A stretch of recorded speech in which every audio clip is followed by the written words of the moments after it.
está com a gente. O segundo ponto que me chama a atenção aqui, que Ele é o nosso condutor. No versículo 2 ele fala: Ele me faz repousar em pastos verdejantes, leva-me para junto das águas de descansos. Como é bom a gente poder descansar, não é?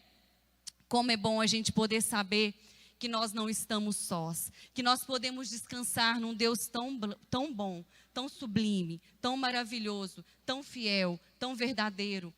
Como é bom poder saber que a gente tem esse Deus. Infelizmente, queridos, essa geração do imediatismo tem perdido a capacidade de esperar os processos da vida. Muitas vezes, por causa do imediatismo, as pessoas têm tentado dar uma mãozinha para Deus, para acelerar. Deus não precisa da nossa mãozinha, Ele precisa da nossa obediência. Ele precisa da nossa dependência. Ele precisa da gente poder aprender a descansar nele. E nós precisamos disso. Sabe, aqui muitas vezes, porque as pessoas aceleram muito, elas metem os pés pelas mãos e comem pasto seco e bebem água suja, porque não esperam o condutor conduzir. Deixe o condutor conduzir a sua vida. Não vá, como diz, galinha que acompanha pato, morre afogado. Não vai onde que todo mundo está indo. Vá onde o Senhor mandou você ir. Mesmo que seja contra todos. Mas está ridículo. Não importa. Não importa o que vão pensar de mim, eu quero é Deus. Isso é o que importa. Nós temos que deixar o nosso condutor nos conduzir. Será que você tem deixado Deus conduzir a sua vida? Será quem tem conduzido a sua vida? Será que a sua família, o seu emprego, os seus amigos, as situações? O nosso condutor, como diz aqui, é o próprio Deus. Ele tem que conduzir a nossa vida. Deixe de ser conduzido pelo Senhor. Espere o tempo certo, pois o tempo do Senhor é perfeito. Queridos, no Salmo 40, eu queria que colocassem aqui também, se desse para projetar. 40 no versículo 1, diz assim, Salmo 40, versículo 1. Esperei confiantemente pelo Senhor. Ele se inclinou para mim e me ouviu quando clamei por socorro. Quem aqui já teve que esperar? Gente, esperar é muito ruim. Eu detesto esperar, é muito ruim. Você está na fila do pão, você tem que esperar a sua vez. Você está na fila no banco, você tem que esperar a sua vez. Nós temos que aprender a esperar e esperar no Senhor, porque a sua vez vai chegar. Talvez ele já falou a vez do seu irmão, a senha 2, foi seu irmão. Ele vai falar a sua, para você chegar e receber o que ele tem para você. Tem uma frase que eu tinha muitos anos ela e eu me perdi, eu não sei onde que eu guardei, mas fala assim: o fruto colhido antes do tempo, ele é amargo. Espere que o fruto seja cheio de néctar, para que você possa saborear aquele néctar. Não apresse, queridos, mesmo que pareça que está demorando. As bênçãos do Senhor, ela vai chegar na hora certa. Eu esperei 6 anos para engravidar. E isso, gente, diante de tanta oração, de tanto jejum, de tanta lágrima. Eu e o Anderson, nós pegamos vários versículos da Bíblia, vários, gente, que falava sobre fertilidade. E colocamos, espalhamos na casa. A gente abriu o guarda-roupa, tinha versículo de fertilidade, na cozinha, em todos os lugares. E a minha hora chegou, Deus me abençoou. Depois que nós tivemos a Ana Gabriela, eu e o Anderson, depois passou um tempo, nós tivemos o Samuel, e os versículos ainda estavam lá. Meu Deus, vou começar a tirar porque eu já fui abençoada. Porque, tá bom, já veio, 2, tá bom demais. Mas Deus não falha, queridos. Deus, Ele chega na hora certa na sua vida. Amém. Deixe o condutor te conduzir e você vai colher bênçãos na sua vida. Amém. O terceiro ponto aqui, que Ele é a nossa força. No versículo 3 diz: refrigera minha alma, guia-me pelas veredas da justiça por amor do seu nome. O Senhor, Ele renova as nossas forças. E Ele nos guia por caminhos certos, como Ele mesmo prometeu. Quantas vezes um plano é frustrado? Gente, quem aqui nunca foi frustrado? Isso faz parte da nossa vida. Amém. Quantas vezes ficamos frustrados, sem força, diante de situações difíceis? Todos nós passamos por situações difíceis. Depende do seu ponto de vista. Depende do nosso ponto de vista que a gente coloca ali.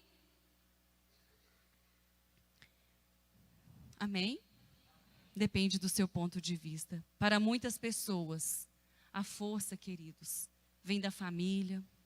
Para muitas pessoas, as forças vêm do filho. Eu sempre falo isso, sabe? Meus filhos me impulsionam. Ou seja, minha força vem do meu filho, da minha filha. Muitas pessoas falam, né, que a força também atribui a força para a capacidade do dinheiro. Muitos também acreditam que é forte por causa da sua personalidade. Essa pessoa, ela é forte demais. Já passou por tantas coisas, é forte. Ela tem uma personalidade forte. Não é não. Isaías 40, podem abrir, por favor, se puder projetar. Isaías 40, versículo 29 ao 31. Diz assim: faz forte ao cansado. Quem faz forte ao cansado? O próprio Deus. E multiplica as forças aos que não têm nenhum vigor. Os jovens se cansam e se fadigam, e os moços de exaustos caem. Mas os que esperam no Senhor renovam as suas forças. Sobem com asas como águias, correm e não se cansam, caminham e não se fadigam. A nossa força vem do Senhor, do próprio Deus. A nossa força não está em coisas, bens, pessoas, dinheiro, posições. A nossa força vem do Senhor. Até porque eu conheço um monte de gente que tem posição social muito boa e está fraco. Até porque eu conheço muita gente que tem uma personalidade muito forte e se encontra fraco. Então a nossa força vem do Senhor. Amém, queridos? É Ele que nos dá força para a gente continuar. Se não fosse Deus, não estaríamos aqui. Se não fosse Deus, estaríamos cansados, exaustos e oprimidos e abatidos. Mas o Senhor nos renova. No versículo 4 diz: ainda que eu ande pelo vale da sombra da morte, não temerei mal nenhum, porque tu estás comigo. O teu bordão e o teu cajado me consolam.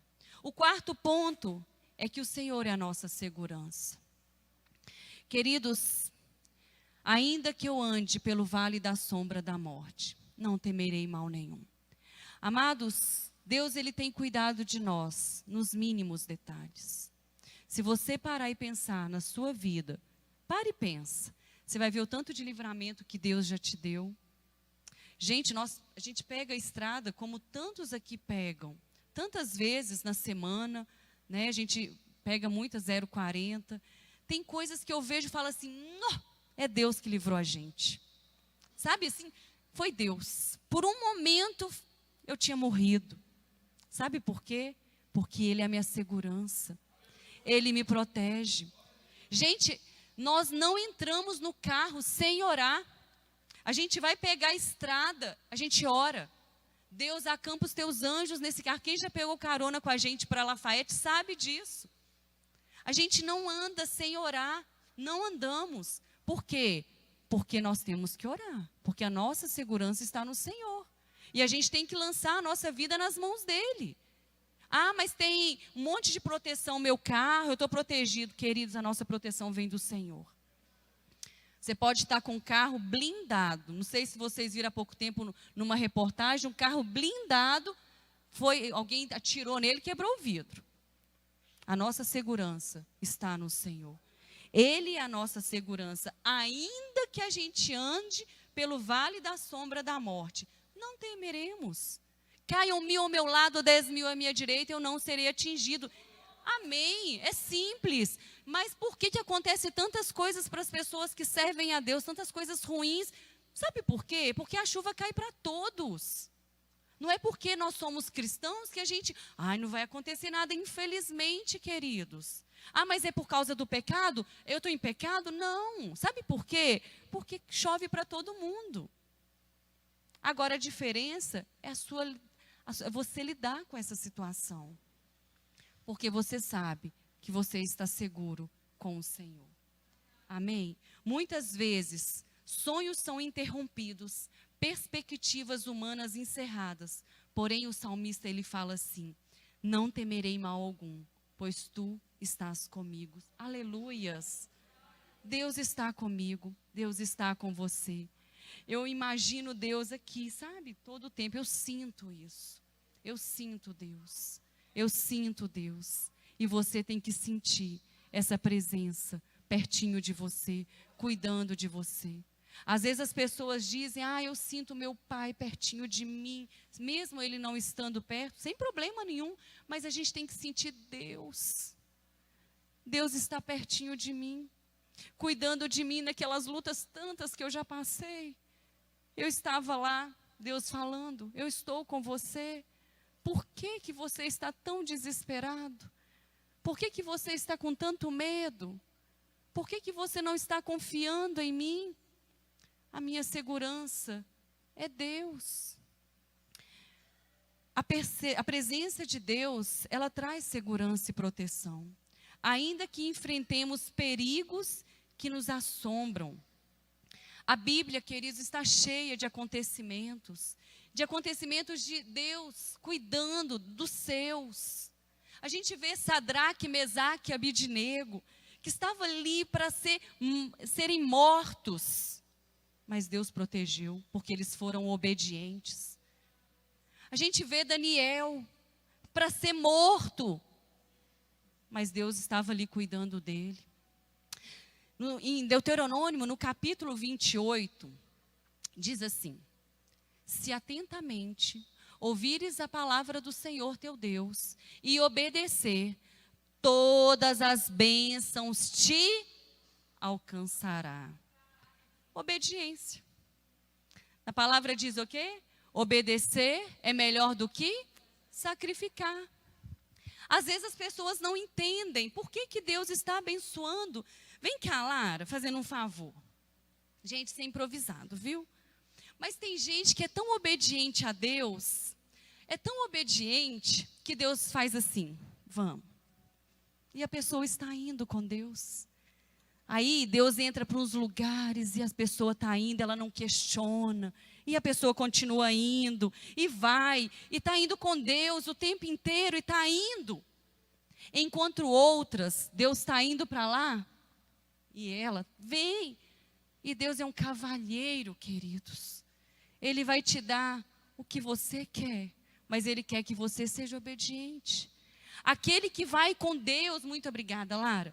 Aquele que vai com Deus sem questionar e está indo com Deus, Deus está abençoando. Agora aquele que Deus está indo e o outro está querendo ir para o outro lado, e só vai com Deus quando está diante, querendo uma dádiva, um presente de Deus, é porque só quer bênção. Aí coloca Deus na caixinha de sapato, é igual sapato. Hoje eu vou usar esse. Deus, hoje eu estou precisando. Agora eu estou bem, está tudo bom. Não preciso de Deus não. Como que Deus abençoa? Se Deus falar com você, vá. Simples, Ele vai com você. Você não vai estar sozinho. Mas é importante a obediência. Porque a gente vê as bênçãos do Senhor nos alcançando. Amém, queridos? Você também, aqui, né, quando eu falei aqui que a gente vê tantas pessoas que foram abençoadas por Deus, tantas pessoas que foram seguras por Deus, porque foram obedientes. Você também que está aqui pode ser obediente e pode contar para as pessoas: Deus fez isso na vida de Sadraque, Mesaque e Abidnego, Ele fez também na minha, porque eu estou com o Senhor, eu estou andando com Ele. Você pode fazer parte dessa perspectiva, amém? Você pode fazer parte dessa história. Deus, o Deus de Abraão, de Isaac e de Jacó, é o mesmo de hoje. Aquilo que Ele fez há 2000 anos atrás, Ele quer fazer hoje na sua vida, na minha vida. Depende de cada um de nós. Amém, queridos? Depende de nós.